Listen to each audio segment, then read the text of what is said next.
News 5 at 5 continues now. And now at 5:30, following the big story of the day, the fallout from the new tariff policy. Stocks got hammered yet again as China announcing tariffs on U.S. imports now.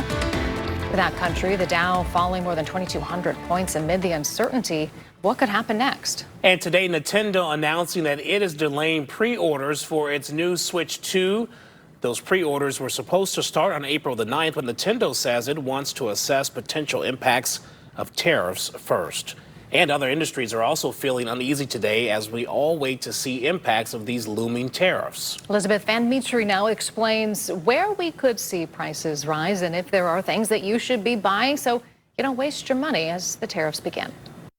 We've been talking to you about tariffs impacting the cost of housing and food. But with retaliatory tariffs coming from China, the conversation could move to clothes, electronics, and even shoes. If you need a shoe, we have a wide variety of sneakers. Hayden Spieth has you covered. If you want a good price, he says he has that too, for now. A lot of these shoes are made by Nike and Jordan, which are produced over in Vietnam and China and such. So there's a lot of these products being made overseas. 60% of shoes here in the United States are made in Vietnam and China. China's 35% retaliatory tariff could mean widespread higher shoe prices. The question is, are the prices going to affect certain models, certain brands, or is it going to be a blanket across the board? Another major import from China likely to take a hit: electronics. Everything comes from China. Everything Apple makes is from China. Everything Samsung is in Korea. So everything comes from overseas. We don't produce anything here. Marwan Mustafa has been in the phone and electronic business for 30 years. Since pagers. He says prices were already high since COVID. Usually everybody likes their stuff nice and clean and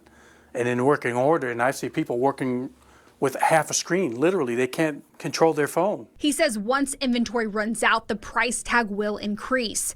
But he doesn't think the demand will. Our customers are not buying. They are feeling the pinch too. They can't afford it. China's tariffs are expected to start on March 10th. Clothing, cars, electronics, all expected to be impacted. Bethany Hollers from the saving tracking website Brickseek says only buy now if you were going to anyways. Something that you've been planning for, you've got that cash set aside. Yeah, I think it's probably a good bet to go ahead and make a purchase of electronics, like maybe a television, maybe you're planning on upgrading your phone. She says if the purchase is planned for in a year or more, or it might put you into debt, it's better to avoid it. The most valuable thing you can have in times of uncertainty is extra cash saved. So what can you do now? Well, don't panic buy. Be patient. Let's see how all of these prices end up looking in the end. Plus, remember, there's the options to buy secondhand and getting the products you already have fixed instead of buying new. For News 5, I'm Elizabeth Van Metre.